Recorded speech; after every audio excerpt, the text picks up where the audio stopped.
ನಮಸ್ಕಾರ ಎಲ್ಲರೂ ಹೇಗಿದ್ದೀರಿ ಚೆನ್ನಾಗಿದ್ದೀರಿ ಅಂತ ಅನ್ಕೊಂತ ನಾನು ಚೆನ್ನಾಗಿದ್ದೀನಿ ಅಂತ ಹೇಳ್ತಾ ನಿನ್ನೆ ವೀಡಿಯೋನೇ ಕಂಟಿನ್ಯೂ ಮಾಡ್ತಾ ಇದ್ದೀನಿ. ಇವತ್ತು ನಿನ್ನೆ ಮದುವೆ ಎಲ್ಲ ಮುಗಿಸ್ಕೊಂಡು ನಾವು ಬರಬೇಕಾದ್ರೆ ಬರೋ ರೋಡಲ್ಲೇ ನಮಗೆ ಶೆಟ್ಟಿಹಳ್ಳಿ ಕಾಣಿಸ್ತು. ಶೆಟ್ಟಿಹಳ್ಳಿ ಅಂತ ಹೇಳಿದ್ರೆ ಶೆಟ್ಟಿಹಳ್ಳಿ ಚರ್ಚ್ಗೆ ಹೋಗೋಣ ಅಂತ ಅಂದ್ಕೊಂಡಿದ್ವಿ. ತುಂಬ ದಿವಸದಿಂದ ಹೋಗೋದಕ್ಕೆ ಅಂತ ಆಗಿರಲಿಲ್ಲ. ಹಾಗಾಗಿ ಬರೋ ದಾರಿನಲ್ಲೇ ಬಂದಿದ್ದೀವಲ್ವ, ಒಂದು ಸಲ ಹೋಗಿ ಬರೋಣ ಅಂತ ಅನ್ನಿಸ್ತು. ಏಕೆಂತ ಹೇಳಿದ್ರೆ ನೀರು ಜಾಸ್ತಿ ಇದ್ದರೆ ನಮಗೆ ಹೋಗೋಕ್ಕಾಗಲ್ಲ, ಆ ರಿಸ್ಕು ಇದೆ. ಕಮ್ಮಿ ಇರ್ಬೋದೇನೋ ಅಂತ ಹೇಳಿ ನೋಡೋಣ ಅಂತ ಬಂದಿದ್ದೀವಿ ಇಲ್ಲಿಗೆ. ಸೊ ನನ್ನ ವಿಡಿಯೋನೆಲ್ಲ ಯಾರು ನೋಡ್ತಾ ಇದ್ದೀರಾ ಸಬ್ಸ್ಕ್ರೈಬ್ ಮಾಡಿಕೊಂಡು ನೋಡಿ ಅಂತ ಕೇಳ್ಕೊತೀನಿ. ಹಾಗೆ ಲೈಕ್ ಮಾಡಿ, ಹಾಗೆ ಶೇರ್ ಮಾಡಿ, ಹಾಗೆ ಕಮೆಂಟ್ ಮಾಡೋದನ್ನು ಮರಿಬೇಡಿ.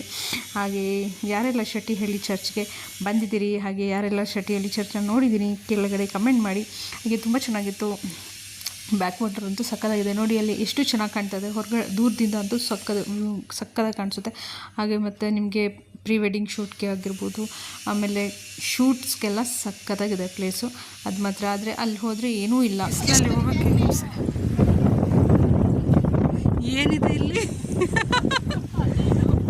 ಈ ಗೋಡೆ ನೋಡೋಕೆ ಬರಬೇಕು.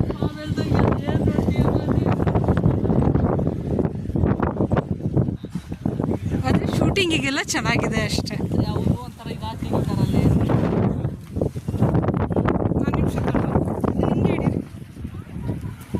ವಿಡಿಯೋನ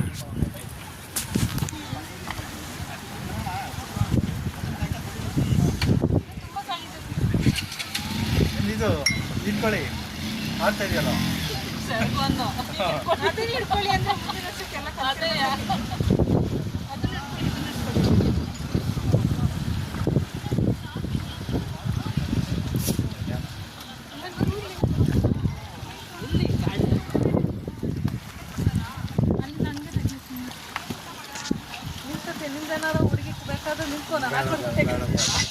ಸಿಕ್ಕಾಬಟ್ಟೆ ಅಂದರೆ ಸಿಕ್ಕಾಬಟ್ಟೆ ಗಾಳಿ ಬರ್ತಾಯಿತ್ತು. ಹಾಗೆ ಮಳೆ ಎಲ್ಲ ಬಂದೋಗಿತ್ತಲ್ವ, ಹಾಗಾಗಿ ನಾವು ಸ್ವಲ್ಪದಲ್ಲಿ ಎದ್ದು ಸ್ವಲ್ಪ ಚುರುಮುರಿ ಎಲ್ಲ ತಿಂದ್ಕೊಂಡು ಸ್ವಲ್ಪ ಅಲ್ಲಿ ವ್ಯೂಸ್ ಎಲ್ಲ ಸ್ವಲ್ಪ ಎಂಜಾಯ್ ಮಾಡಿಕೊಂಡು, ಹಾಗೆ ಸ್ವಲ್ಪ ಫೋಟೋಸ್ ಎಲ್ಲ ತೊಗೊಂಡು ಹಾಗೆ ಅಲ್ಲಿಂದ ಹೊರಟ್ವಿ.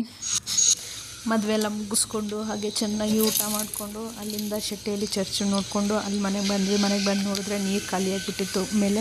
ಹಾಗಾಗಿ ನಾನು ಕೆಳಗಡೆ ನೀರು ಆನ್ ಮಾಡೋಣ ಅಂತ, ಮೋಟ್ರ್ ಆನ್ ಮಾಡೋಣ ಅಂತೇಳಿ ಕೆಳಗಡೆ ಬಂದರೆ ಏನೋ ಒಂದು ಹಕ್ಕಿ ಹಾರೋಯ್ತು. ಏನು ಹಕ್ಕಿ, ಏನು ಇಲ್ಲೇನಿದೆ ಅಂತೇಳಿ ನೋಡ್ತಾ ಇದ್ದೀನಿ. ನೋಡಿದ್ರೆ ಇಲ್ಲಿ ನೋಡಿ, ಇಲ್ಲಿ 3 ಮೊಟ್ಟೆ ಇಟ್ಕೊಂಡಿದೆ, ಗೂಡು ಕಟ್ಟಿದೆ. ಪಾಪ ಅದಕ್ಕೆ ಡಿಸ್ಟರ್ಬ್ ಮಾಡೋದು ಬೇಡ, ಹಾಗೆ ಇರಲಿ ನೋಡೋಣ. ಮತ್ತು ಹಾಗೆಯೇ ನಮ್ಮ ಮನೆಯಲ್ಲಿ ಊರಿಂದ ಕೆಸ ಕೊಟ್ಟು ಕಳಿಸಿದ್ರು. ಯಾರಿಗೆಲ್ಲ ಕೆಸ ಗೊತ್ತು ಕಮೆಂಟ್ ಮಾಡಿ. ಹಾಗೆ ನಮ್ಮ ಊರಿಂದ ಕಸ ಕೊಟ್ಟು ಕಳಿಸಿದ್ರು ಎಲ್ಲ. ಅದನ್ನು ನಾನು ಬರೀ ಈ ಮದುವೆ ಅದು ಇದು ಫಂಕ್ಷನ್ ಎಲ್ಲ ತಿರ್ಗೋದ್ರಿಂದ ಅದನ್ನು ಮಾಡೋದಕ್ಕೆ ಆಗಿರಲಿಲ್ಲ. ಹಾಗಾಗಿ ಅಲ್ಲೇ ಇಟ್ಬಿಟ್ಟು ಅದು ನೋಡಿ ಅಲ್ಲಿ ಫುಲ್ ಹಣ್ಣಾಗ್ಬಿಟ್ಟಿದೆ ಎಲ್ಲ. ತುಂಬ ಎಳೆದು ಕೊಟ್ಟು ಕಳಿಸಿದ್ರು. ಈಗ ನೋಡ್ತಾ ಇದ್ದೀನಿ ಏನು ಮಾಡೋದು, ಇದನ್ನು ಮಾಡೋದಾ ಬಿಡೋದಾ ಅಂತೇಳಿ. ಎಷ್ಟು ಸಿಗುತ್ತೆ ಅಷ್ಟು ಮಾಡೋಣ. ಯಾಕೆಂದರೆ ಅಲ್ಲಿಂದ ಪಾಪ ಊರಿಂದ ಕೊಟ್ಟು ಕಳಿಸಿದ್ದಾರೆ ನಮಗೆ ಅಂತ ಹೇಳಿ. ಅದನ್ನು ಹಾಗೆ ವೇಸ್ಟ್ ಮಾಡೋಕ್ಕೂ ನನಗೆ ಬೇಜಾರು, ತುಂಬ ಬೇಜಾರು ಅಂದರೆ ತುಂಬ ಬೇಜಾರು. ನಂಗೆ ಹಾಗೆಲ್ಲ ವೇಸ್ಟ್ ಮಾಡಬಾರ್ದು. ಸೊ ಇದರಲ್ಲಿ ಎಷ್ಟು ಸಿಗುತ್ತೆ ಅಷ್ಟರಲ್ಲಿ ಮಾಡಿ ನಿಮಗೂ ಕೂಡ ರೆಸಿಪಿ ಶೇರ್ ಮಾಡ್ತೀನಿ ನೋಡಿ. ಹಾಗೆ ಯಾರೆಲ್ಲ ಕೆಸ ಮಾಡಿದ್ದೀರಾ ನನಗೆ ಕಮೆಂಟ್ ಮಾಡಿ. ಹಾಗೆ ಯಾರಿಗೆ ಕೆಸ ಮಾಡೋಕ್ಕೆ ಬರಲ್ಲ, ಸೊ ನಾನು ನಿಮಗೆ ತೋರಿಸ್ತೀನಿ ಹೇಗೆ ಮಾಡೋದು ಅಂತ ಹೇಳಿ. ನೀವು ಟ್ರೈ ಮಾಡಿ, ಓಕೆನಾ? ಬನ್ನಿ ಹೇಗೆ ಮಾಡೋದು ಅಂತ ತೋರಿಸ್ತೀನಿ. ಹಾಗೆಯೇ ಒಂದು ವಿಷಯ ಹೇಳಬೇಕಂದ್ರೆ, ಕೆಸದಲ್ಲಿ ನಾವು ತೊಗೊಬೇಕಾಗಿರೋದು ಎಳೆ ಚಿಗುರು ಕೆಸ ಮಾತ್ರ ತೊಗೋಬೇಕು. ಬಲ್ತಿರೋ ಕೆಸ ತೊಗೊಂಡ್ರೆ ಅದು ಬಾಯಿ ಕಡಿಯುತ್ತೆ, ಬಾಯಿ ತುರಿಸುತ್ತೆ. ಹಾಗಾಗಿ ನಾವು ತೊಗೊಬೇಕಾಗಿರೋದು ಎಳೆದು, ಅದು ಚಿಗುರು ಬಂದಿರೋ ಅಂಥದ್ದು ಮಾತ್ರ ತೊಗೊಂಡು, ಅದು ಉಪ್ಪು ಖಾರ ಹುಳಿ ಚೆನ್ನಾಗಿದ್ದರೆ ಮಾತ್ರ ಇದು ಚೆನ್ನಾಗಾಗುತ್ತೆ. ಇಲ್ಲ ಅಂತ ಹೇಳಿದ್ರೆ ಅದರಷ್ಟು ಬಾಯಿ ತುರಿಸ್ಬಿಡುತ್ತೆ, ಹಾಗೆ ಕೈನೂ ತುರಿಸ್ಬಿಡುತ್ತೆ. ಹಾಗಾಗಿ ಜೋಪಾನ ನೋಡ್ಕೊಂಡು ಮಾಡಬೇಕು. ಗೊತ್ತಿದ್ದರೆ ಮಾತ್ರ ಮಾಡಿ, ಇಲ್ಲ ಅಂತ ಹೇಳಿದ್ರೆ ಖಾರ ಉಪ್ಪು ಹುಳಿ ಸ್ವಲ್ಪ ಜಾಸ್ತಿ ಹಾಕ್ಕೊಬೇಕು. ಹದವಾಗಿ ಹಾಕ್ಕೊಂಡ್ರೆ ಮಾತ್ರ ಸೂಪರ್ ಕೆಸ ಅಂತ ಹೇಳಿದ್ರೆ ಅದು ರೊಟ್ಟಿ ಜೊತೆ ತಿಂತಾಯಿದ್ರೆ ಇನ್ನೂ ಸಖತ್ತಾಗಿರುತ್ತೆ. ಬನ್ನಿ ಹೇಗೆ ಮಾಡೋದು ಅಂತ ತೋರಿಸ್ತೀನಿ ನಾನು. ಕೆಸಿನ ಗಂಟಿನ ಪಲ್ಯ ಮಾಡೋದು ತುಂಬ ಅಂದರೆ ತುಂಬ ಸುಲಭ. ಫಸ್ಟು ನಾವು ಕ್ಲೀನ್ ಮಾಡ್ಕೊಬೇಕು. ಸೊ ಎಲೆ ತೊಗೊಬೇಕು. ಎಲೆ ತೊಗೊಂಬಿಟ್ಟು ಆ ಚಿಗುರು ಏನಿರುತ್ತೆ ಬಿಡಿಸ್ಕೋಬೇಕು. ಏಕೆಂದರೆ ಅದರೊಳಗೆ ಹುಳ ಏನಾದರೂ ಮೊಟ್ಟೆ ಏನಾದರೂ ಇದ್ದರೆ ಕಷ್ಟ. ಹಾಗೆಯೇ ನೀಟಾಗಿ ಕ್ಲೀನಾಗಿ ತೆಗೆದ್ಬಿಟ್ಟು ಅದನ್ನು ನೀಟಾಗಿ ಒರೆಸ್ಕೊಂಡು ಕ್ಲೀನ್ ಮಾಡ್ಕೊಂಬಿಟ್ಟು, ಆಮೇಲೆ ಅದನ್ನು ಒಂದು ಪಾರ್ಟ್ಸ್ನ ತೆಗೆದು ಕಟ್ ಮಾಡಿಬಿಟ್ಟು ಹೀಗೆ ಸುತ್ಕೊಬೇಕು. ಸುತ್ತಿ ನೀಟಾಗಿ ಸುತ್ಕೋಬೇಕು ಕೈಯಲ್ಲಿ. ಅದು ಎಷ್ಟಾಗುತ್ತೆ ಅಷ್ಟು ಚೆನ್ನಾಗಿ ಸುತ್ಕೊಬೇಕು. ನಮ್ಮಪ್ಪ ಅಂತೂ ಸಕ್ಕತ್ತಾಗಿ ಗಂಟು ಕಟ್ತಾರೆ. ಒಂದು ಸಲ ಗಂಟು ಕಟ್ಟಿದ್ರೆ ಅದನ್ನು ನಾವು ಬಾಯಲ್ಲೇ ಮುರಿಬೇಕು, ಬಿಟ್ಟರೆ ಅದು ಏನು ಸಾಂಬಾರು ಮಾಡೋದಾಗಲಿ ಏನು ಮಾಡಿದ್ರೂ ಅದು ಮುರಿಯಲ್ಲ. ನೋಡಿ ನಾನು ಹಿಂಗೆ ಗಂಟು ಹಾಕಿದ್ದೀನಲ್ವ, ಈ ಥರ ಗಂಟು ಹಾಕಬೇಕು. ನನ್ನ ಸ್ವಲ್ಪ ಗಂಟು ಸ್ವಲ್ಪ ಲೂಸ್ ಬರುತ್ತೆ, ಬಟ್ ಒಂದೊಂದು ಸಲ ಟೈಟಾಗಿ ಬಂದುಬಿಡುತ್ತೆ. ಇಷ್ಟು ಪುಟಾಣಿನ ಮಾಡಿದಷ್ಟು ನಿಮಗೆ ತುಂಬ ಟೇಸ್ಟ್ ಇರುತ್ತೆ. ದಪ್ಪ ಮಾಡಿದಷ್ಟು ನಿಮಗೆ ಬೇಯೋದು ಕಷ್ಟ ಆಗುತ್ತೆ. ಹಾಗೆ ಪುಟಾಣಿದ ಗಂಟು ಮಾಡ್ಕೋಬೇಕು. ಹಾಗೆಯೇ ನೋಡಿ ನಾನು ಮಾಡ್ತಾಯಿದ್ದೀನಲ್ವ, ಹೀಗೇನೆ ತಗೋಬೇಕು. ಮತ್ತು ಯಾರಾದರೂ ಮಾಡೋರು ಇದ್ದರೆ ನಾನು ಹೇಳ್ತಿರೋದು, ಇದು ತುಂಬ ಕಷ್ಟ ಆಗೋಲ್ಲ ಅಂತೇಳಿದ್ರೆ ಆ ರುಚಿ ತಿಂದೋರಿಗೆ ಮಾತ್ರ ಗೊತ್ತು ಅದು ಕೆಸ ಅಂದರೆ ಹೇಗಿರುತ್ತೆ ಏನು ಅಂಥೇಳಿ. ಅದು ನಮಗೆ ನೋಡೋಕ್ಕೆ ಕಷ್ಟ ಅಂತ ಅನ್ನಿಸ್ಬೋದು. ಒಂದು ಸಲ ಮಾಡಿ ನೋಡಿ ತಿನ್ನಿ. ಹಾಗೇ ಒಂದು ಸಲ ಮಾಡಿ ನೀವು ತಿಂದು ನೋಡಿದ್ರೆ ಇನ್ನೊಂದು ಸಲ ಬೇಕು ಅಂತ ಹೇಳ್ತೀರ.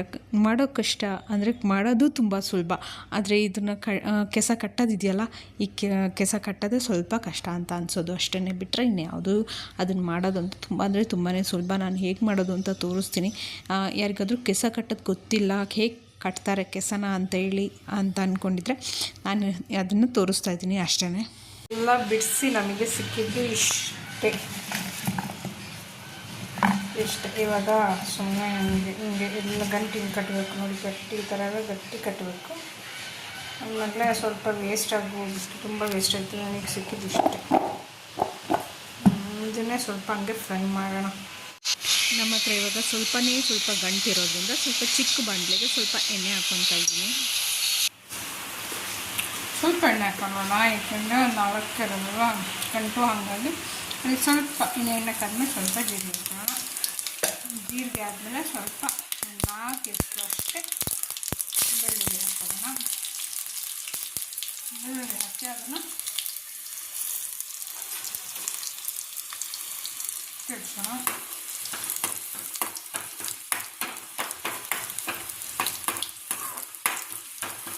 ಹಿಂಗೆ ಕಪ್ಪಾಗಿ ಬೆಳ್ಳುಳ್ಳಿ ಜಾಸ್ತಿ ಹಾಕಿದ್ರೆ ತುಂಬ ಚೆನ್ನಾಗಿರುತ್ತೆ. ಹಾಗೆಯೇ ನಾವೇನು ತೊಳೆದಿಟ್ಕೊಂಡಿರ್ತೀವಿ ಕೆಸಿನ ಗಂಟನ್ನು ಅದನ್ನು ಹಾಕಬೇಕು. ಇವಾಗ ಅದನ್ನು ಹಾಕಿಬಿಟ್ಟು ಜಸ್ಟ್ ಹಂಗೆ ಸ್ವಲ್ಪ ಲೈಟಾಗಿ ಹಂಗೆ ತಿರುಗಿಸ್ಬೇಕು ಅಷ್ಟೇ. ಹಾಗೆಯೇ ಅದು ಸ್ವಲ್ಪ ಬೇಯಬೇಕು ಅಂತ ಹೇಳಿದ್ರೆ ಸ್ವಲ್ಪ ನೀರು ಹಾಕ್ಕೊಬೇಕು. ನಿಮ್ಗೆ ಎಷ್ಟು ಬೇಕಷ್ಟು ಸ್ವಲ್ಪ ಡ್ರೈ ಫ್ರೈ ಬೇಕಂದರೆ ಸ್ವಲ್ಪ ನೀರು ಹಾಕ್ಕೊಂಡ್ರೆ ಸಾಕು. ಅದಕ್ಕೆ ಆಮೇಲೆ ಕುದಿ ಬಂದಮೇಲೆ ಅದಕ್ಕೆ ಸ್ವಲ್ಪ ಕಲ್ಲುಪ್ಪಿದ್ರೆ ನಿಮ್ಮ ಮನೇಲಿ ಕಲ್ಲುಪ್ಪು ಹಾಕ್ಬೋದು, ಇಲ್ಲಾಂದರೆ ಪುಡಿ ಉಪ್ಪಿದ್ರೆ ಪುಡಿ ಉಪ್ಪು ಹಾಕ್ಕೊಳ್ಬೋದು. ನಾನು ಕಲ್ಲುಪ್ಪನ್ನ ಯೂಸ್ ಮಾಡ್ತಾಯಿದ್ದೀನಿ. ನಿಮಗೆ ಇದ್ರ ಟೇಸ್ಟ್ ಏನು ಸಖತ್ತಾಗಿರುತ್ತೆ ಗೊತ್ತಾ? ನೀವು ಒಂದು ಸಲ ಮಾಡ್ತೀನಿ ಇನ್ನೊಂದು ಸಲ ಬೇಕು ಅಂತ ಅನಿಸುತ್ತೆ, ಆ ಥರ ಇರುತ್ತೆ. ಹಾಗೆ ನೀರೆಲ್ಲ ಬತ್ಬಿಟ್ಟು ಇಷ್ಟು ಡ್ರೈ ಆದಮೇಲೆ ಸ್ವಲ್ಪ ಅರಿಶಿನ ಪುಡಿ, ಹಾಗೆಯೇ ಸಾಂಬಾರು ಪುಡಿ ಮತ್ತು ಸ್ವಲ್ಪ ಕೆಂಪಗಿರೋ ಖಾರ ಪುಡಿ ಅದಕ್ಕೆ. ಮತ್ತು ಇವಾಗ ನಾನು ನಮ್ಮಮ್ಮ ಮಾಡಿಕೊಟ್ಟಿರೋ ಅಂಥದ್ದು ದೊಡ್ಡಲಿ ಹಣ್ಣಿನ ಹುಳಿ ಹಾಕ್ತಾಯಿದ್ದೀನಿ. ನಿಮಗೆ ಬೇಕು ಅಂತ ಹೇಳಿದ್ರೆ ನೀವು ಕೂಡ ಹುಣಸೆ ಹಣ್ಣಿನ ರಸ ಕೂಡ ಹಾಕ್ಕೊಳ್ಬೋದು. ಹಾಗೆಯೇ ಜಸ್ಟ್ ಹಾಗೇ ತಿರುಗಿಸ್ಬೇಕಷ್ಟೇ. ಜಾಸ್ತಿ ತಿರುಗಿಸೋದಕ್ಕೆ ಹೋದರೆ ಅದ್ರ ಗಂಟೆಲ್ಲ ಬಿಚ್ಕೊಂಡು ಬಿಡುತ್ತೆ. ಅದಕ್ಕೆ ನಾವು ಜಾಸ್ತಿ ತಿರುಗಿಸೋದಕ್ಕೆ ಹೋಗಬಾರ್ದು. ಜಸ್ಟ್ ಹಾಗೆ ತಿರುಗಿಸ್ಬಿಟ್ಟು ಅದನ್ನು ಹಾಗೆ ಬೇಯೋದಕ್ಕೆ ಅಂತ ಬಿಡಬೇಕು. ಒಂದು ಸಲ ನೋಡ್ಕೊಬೇಕು ಸೊಪ್ಪು ಬೆಂದಿದೆಯಾ ಇಲ್ವಾ ಅಂಥೇಳಿ. ಮೆತ್ತಗಾಗಿದೆ ಅಂತ ಹೇಳಿದ್ರೆ ಅದು ಬೆಂದಿದೆ ಅಂತ ಅರ್ಥ. ನನಗೆ ಇವಾಗ ಸಾಂಬಾರು ಮತ್ತು ಅನ್ನ ರೆಡಿ ಇದೆ. ಇವಾಗ ನನಗೆ ಫ್ರೈ ಬೇಕಾಗಿರೋದು ಅಷ್ಟೇ. ಹಾಗೆ ಈ ರೆಸಿಪಿ ನಿಮಗೆಲ್ಲ ಹೇಗೆ ಅನ್ನಿಸ್ತು? ಇಷ್ಟ ಆಗಿದ್ದರೆ ಪ್ಲೀಸ್ ನನಗೆ ಕಮೆಂಟ್ ಮಾಡಿ. ಹಾಗೆಯೇ ಸಬ್ಸ್ಕ್ರೈಬ್ ಆಗೋದನ್ನು ಮರಿಬೇಡಿ. ನಾಳೆ ಇನ್ನೊಂದು ವಿಡಿಯೋದಲ್ಲಿ ಸಿಗ್ತೀನಿ. ಇವಾಗ ನಾನು ಊಟ ಮಾಡ್ತೀನಿ. ಬಾಯ್ ಬಾಯ್.